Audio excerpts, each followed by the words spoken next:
Hello दोस्तों, आज हम लोग बात करने वाले हैं नीट के एक इम्पोर्टेंट टॉपिक के बारे में, जिसमें हम लोग समझेंगे breathing and exchange of gases को बहुत ही इजी और सिंपल वे में। जिसमें हम लोग देखेंगे एयर जो है ना किस टाइप से एटमॉस्फेयर से निकल के हमारे लंग्स के पास पहुंचती है, लंग्स से ब्लड में कैसे एक्सचेंज होती है, और एक्सचेंज होने के बाद में ब्लड जो है ना ट्रांसपोर्ट करके कहाँ तक ले जाता है, सेलुलर रेस्पिरेशन के लिए सेल्स के पास ले जाता है, जहां पे O2 को यूज किया जाता है रेस्पिरेटरी रिएक्शंस में, या फिर हम लोग बोलेंगे इसको सेलुलर रेस्पिरेशन में, जहां पे O2 की प्रेजेंस में एनर्जी प्रोड्यूस होगी और उसके बाद में CO2 वहां से रिलीज होगा। रिलीज CO2 को फिर ब्लड कैसे उठा के लेके आएगा एल्वोलाई तक, एल्वोलाई से फिर उसको क्या कर दिया जाएगा, रिलीज कर दिया जाएगा। ये बहुत ही इंपॉर्टेंट टॉपिक है, इसे हम बिना स्किप किए और बिना देर किए ही समझेंगे। ठीक है, तो देखिए किस टाइप से यहाँ पे आप 3D एनिमेशन से इजी वे में समझते हैं। क्लियर। अगर हम लोग बात करें ब्रीदिंग, अगर हम लोग किसकी बात करें, ब्रीदिंग की, ठीक है, तो ब्रीदिंग की बात करते हैं। ब्रीदिंग में क्या होता है, O2 को हम लोग क्या करते हैं, इनहेल करते हैं और CO2 को एक्सेल करते हैं, और ये कैसा एक फिजिकल प्रोसेस है। क्लियर। अगर हम लोग ब्रीदिंग की बात करते हैं तो क्या होता है, ब्रीदिंग एक फिजिकल प्रोसेस है जिसमें हम लोग O2 को इनहेल करते हैं और CO2 को एक्सेल करते हैं। तभी ब्रीदिंग के कितने टाइप्स होते हैं, 2 टाइप्स। पहला इंस्पिरेशन, देन एक्सपिरेशन। इंस्पिरेशन का मीन होता है इनहेलेशन, जिसमें एयर एंटर करती है लंग्स में। एक्सपिरेशन का मतलब होता है एक्सलेशन, जिसमें एयर जो है ना गोज आउट होती है फ्रॉम द लंग्स। क्लियर। इस टाइप से आप लोग देख सकते हैं कि ट्रैकिया, ट्रैकिया से ब्रोंकियोल, ब्रोंकाई से होता हुआ हमारे एल्वोलाई तक एयर जो है ना कैसे पहुंचता है। क्लियर। अगर हम लोग बात करें ह्यूमन रेस्पिरेटरी सिस्टम की, तो ह्यूमन रेस्पिरेटरी सिस्टम के पास में क्या चीज होता है, a pair of the external nostril जो ओपन होते हैं above the upper lips. Since external nostril are one pairs, ठीक है, एक पेयर्स में होता है और 2 इन नंबर में होते हैं, इस कंडीशन को हम लोग क्या बोलते हैं, डाई राइनोस कंडीशन। नेक्स्ट अगर हम लोग बात करें, ये जो एयर है, अगर हम लोग देखें ये हमारा अपर लिप्स है, अपर लिप्स के ऊपर ये जो ओपनिंग है, इस ओपनिंग को बोलते हैं नोस्ट्रिल। नोस्ट्रिल में क्या होता है, एयर इस टाइप से मूव करता हुआ जाता है और नेजल चेंबर में पहुंचता है, और नेजल चेंबर से होता हुआ ये ट्रैकिया में पहुंचता है, और ट्रैकिया से ये हमारे लंग्स की एल्वोलाई तक पहुंच जाता है। क्लियर। इस टाइप से ट्रैकिया में एयर पास होता है। ट्रैकिया में क्या होता है, सी सेफ की कार्टिलेज प्रेजेंट होती है जो ट्रैकिया को सपोर्ट प्रोवाइड करवाती है। क्लियर। नेक्स्ट अगर हम लोग बात करें नेजल चेंबर की, the nasal chambers open into the firings. ये कहां पे ओपन होता है, फायरिंग्स में। आप देख सकते हैं इसमें ये वाला रीजन नेजोफेरिंग्स, इस तरह से नेजल चेंबर में जाएगा, फिर एयर जो है ना यहाँ पे आके पहुंचेगी। इसी तरह से हमारी ओरल कैविटी से जाएगा, तो ओरल कैविटी ओरोफेरिंग्स में ओपन होता है, बोथ जाके फेरिंजियल रीजन में ओपन हो जाते हैं। क्लियर। नेक्स्ट अगर हम लोग बात करते हैं, फेरिंग्स में पहुंचेगा, और फेरिंग्स क्या है, portion of which is the common passage for food and air.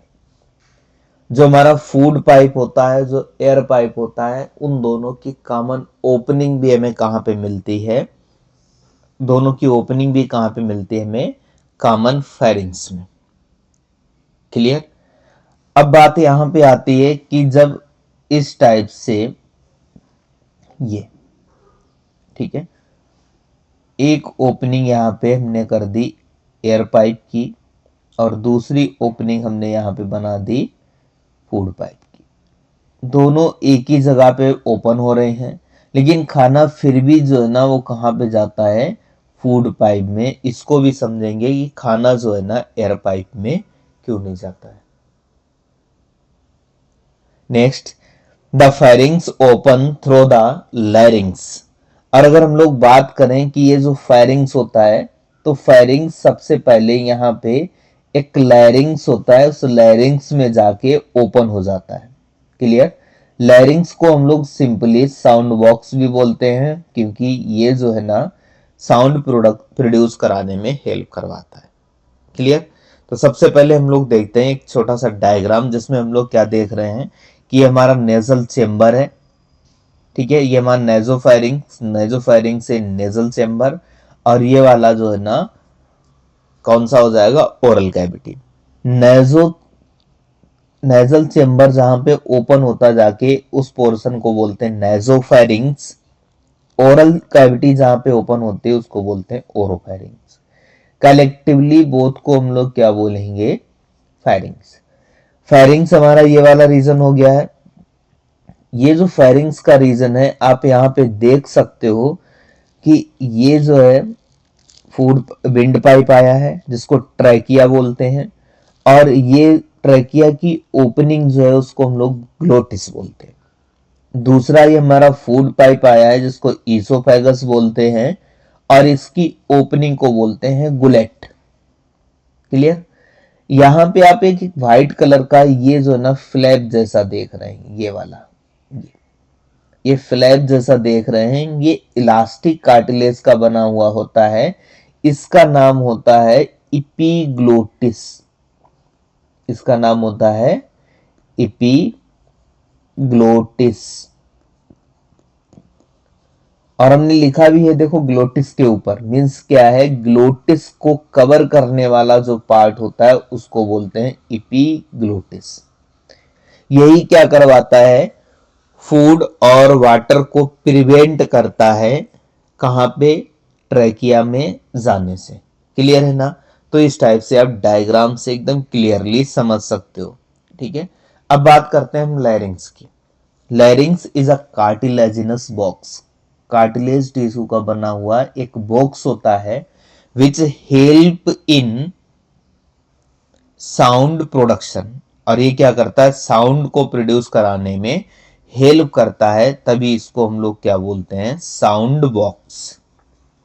During सलोइंग, जब हम लोग खाना खाते हैं, खाने के बाद में उसे निगलते हैं। Glottis can be covered by a thin elastic cartilage flap that is called epiglottis. जब हम लोग खाना खाते हैं या पानी पीते हैं, इस टाइम पे जब हम पानी या खाने को निगलते हैं अंदर की तरफ, उसी टाइम पे क्या होता है कि जो एक कार्टिलेजिनस फ्लैप होता है, इपीग्लोटिस जिसको बोलते हैं, वो क्या करता है कि ग्लोटिस को कवर कर लेता है, और कवर करने के बाद में ये फूड की एंट्री को प्रिवेंट करता है ग्लोटिस में जाने से। क्लियर? इस टाइप से क्या चीज होता है कि पानी को या फिर फूड को अपना एक पर्टिकुलर पैसेज मिल जाता है।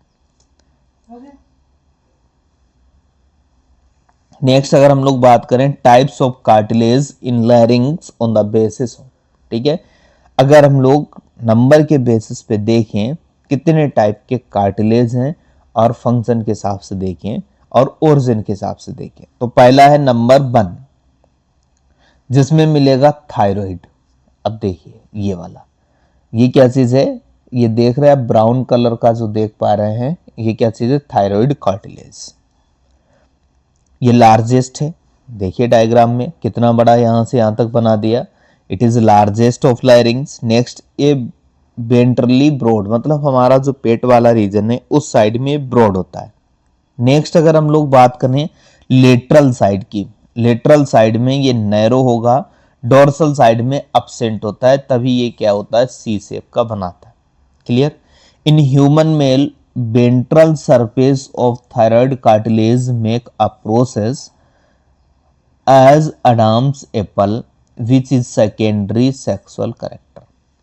अगर हम लोग मेल की बात करें, ह्यूमन मेल की बात करें, तो ये वेंट्रल साइड में क्या चीज होता है, ज्यादा ग्रो कर जाता है, ब्रॉड हो जाता है, जिसकी वजह से ये क्या बनाता है, अडाम्स एप्पल। और इस अडाम्स एप्पल से ही हम लोग पहचान पाएंगे कि मेल का है ये नेक या फिर फीमेल का है। नेक देख के, नेक की ही इमेज देख के हम लोग पहचान लेंगे कि ये मेल का है या फीमेल का।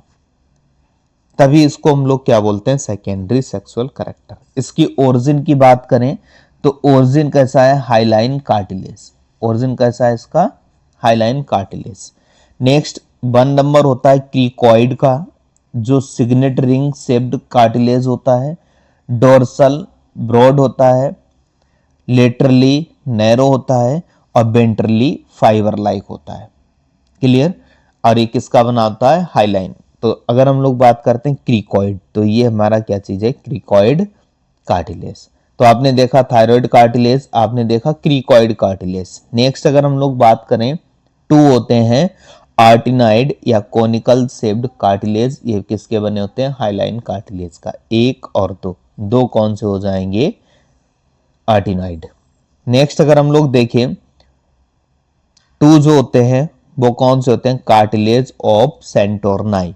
जो हमारा आर्टिनॉइड होता है इसके ऊपर छोटा सा स्मॉलेस्ट कार्टिलेज प्रेजेंट होता है, जो इलास्टिक नेचर का होता है, स्पेरिकल शेप का होता है। इसको हम लोग क्या बोलते हैं, कार्टिलेज ऑफ सेंटोरनाई। इस टाइप से क्या चीज है, ये कार्टिलेज ऑफ सेंटोरनाई 2।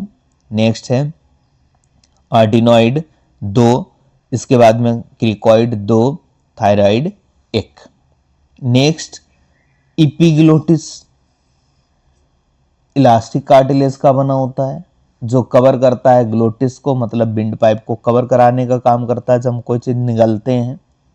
नेक्स्ट यहाँ पे हायोइड बोन और दिया गया है। हायोइड बोन हमारी पूरी बॉडी में एक ऐसी बोन है जो फ्री फॉर्म में मिलती है और हमारी टंग्स भी अटैच रहती है। फ्री फॉर्म का मतलब क्या चीज है, हायोइड बोन किसी भी बोन से अटैच नहीं होती है, वो सिर्फ मसल से अटैच होगी और इसी से हमारा टंग्स अटैच रहता है।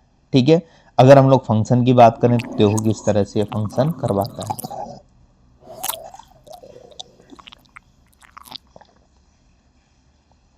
Clear. Next larynx is the sound producing organ. Larynx क्या करता है, साउंड प्रोड्यूस करता है, in which 2 type of the vocal cord are present. ये जो है ना लैरिंग्स की अगर हम लोग बात करें, लैरिंग्स से जब एयर पास होती है तो आपने देखा है एक बांसुरी बजाने वाले को, वो भी क्या करता है, बांसुरी में इस टाइप से एयर पास करवाता है। एक यहाँ पे पोर होता है और 6 पोर इस साइड में होते हैं, ऐसे। क्लियर। जब एयर को यहां से एंटर करवाता है अपने माउथ के पास ले जाके, फिर इसके बाद में इनको फिंगर से क्या करता है, कंट्रोल करता है। ये जो 6 पोर हैं यहां से एयर को पास कराता है, लेकिन फिंगर के कंट्रोल से, जिसकी वजह से हमें एक बांसुरी की धुन सुनाई पड़ती है। वैसे क्या चीज होता है, हमारा वोकल कार्ड होता है, इसके 2 पार्ट्स होते हैं, एक ट्रू होता है और दूसरा फॉल्स होता है। फॉल्स वाला क्या करता है, ट्रू वाले को मॉइस्चर प्रोवाइड करवाता है, जिससे क्या चीज होता है, साउंड प्रोड्यूस होता है, तभी इसको हम लोग बोलते हैं फोनेशन। अब आप देख सकते हो डायग्राम में, ये जो है ना, ये क्या चीज है, फॉल्स वोकल कार्ड है। ये क्या करवाता है, मॉइस्चर प्रोवाइड करवाता है किसको, ट्रू वोकल कार्ड को। और ट्रू वोकल कार्ड जो है वो क्या करता है, इस तरह से ओपन क्लोज होता रहता है और यहां से एयर जो है पास होती है। तो सारी एयर जो है ना ट्रू वोकल कार्ड से ही कंट्रोल होती है जब हम लोग कुछ बातचीत करते हैं या कुछ बोलते हैं। क्लियर। ये कितना ओपन होना है वो डिसाइड करेगा वर्ड्स के ऊपर, कितना बड़ा वर्ड्स हम लोग बोल रहे हैं। ठीक है। नेक्स्ट अगर हम लोग कुछ इंपॉर्टेंट पॉइंट की बात करें जो एक्सचेंज ऑफ गैसेस के लिए बहुत इंपॉर्टेंट है, तो उसमें सबसे पहले आएगा एल्वियोलर कैपिलरीज मेम्ब्रेन, जिसको हम लोग रेस्पिरेटरी मेम्ब्रेन भी बोलते हैं। It consist of thin squamous epithelium. ये थिन और स्क्वेमस इपिथेलियम से बना होता है, याद रखना ये थिन होना चाहिए। दूसरा फ्यूज्ड बेसमेंट मेम्ब्रेन, दूसरा क्या होना चाहिए कि बेसमेंट मेम्ब्रेन इससे फ्यूज होनी चाहिए। तीसरा इंडोथीलियम ऑफ कैपिलरीज, मीन्स जो हमारी ब्लड वेसल होती हैं उनकी मेम्ब्रेन यहाँ पे प्रेजेंट होनी चाहिए। ये 3 चीजें हमें चाहिए सिंपल डिफ्यूजन के लिए या गैस एक्सचेंज के लिए। और ये बेस्ट क्यों है और इम्पोर्टेंट क्यों है उसकी बात करते हैं। एक्सट्रीमली थिन होती हैं, बहुत ज़्यादा थिन होती हैं। कितनी? 0.5 माइक्रोमीटर। नेक्स्ट है maintain the steps diffusion gradient. ये क्या करता है? डिफ्यूजन ग्रेडियंट को भी मेंटेन करके रखता है, जिसकी वजह से क्या होता है? Rapid exchange O2 and CO2। इसको हम लोग देखते हैं 3D के अकॉर्डिंग, वीडियो छोटी सी इसके अकॉर्डिंग। तो ये क्या चीज़ है? इंडोथीलियम है, ये वाली इंडोथीलियम है। नेक्स्ट ये जो एलोय सब्सटेंस आप देख रहे हैं यहाँ पे, ये है बेसमेंट सब्सटेंस। क्लियर? नेक्स्ट अगर हम लोग देखें, ये क्या चीज है? Squamous epithelium of alveoli. इन तीनों को कलेक्टिवली हम लोग क्या बोलते हैं? Respiratory membrane. क्लियर? जब O2 एंटर करेगा एल्वोलाई के अंदर, क्लियर, तब CO2 जो है ना एल्वोलाई से एग्जिट करेगा। क्लियर? O2 से इस रेस्पिरेटरी मेम्ब्रेन को क्रॉस करता हुआ ब्लड O2 पहुंचेगा किसके पास? आरबीसी के पास। Oxygen diffuse into the red blood cells. Then carbon dioxide यहां से क्या हो जाएगा? डिफ्यूज आउट होके कहां पहुंच जाएगा? एल्वोलाई में। तो इस तरह से आप लोग देख सकते हैं कि ये इस तरह से आरबीसी से बाइंड होगा, ये O2 और CO2 इस तरह से एक्सचेंज होता है, और एक्सचेंज होने के बाद में इसको फिर भेज दिया जाता है ट्रांसपोर्ट के लिए।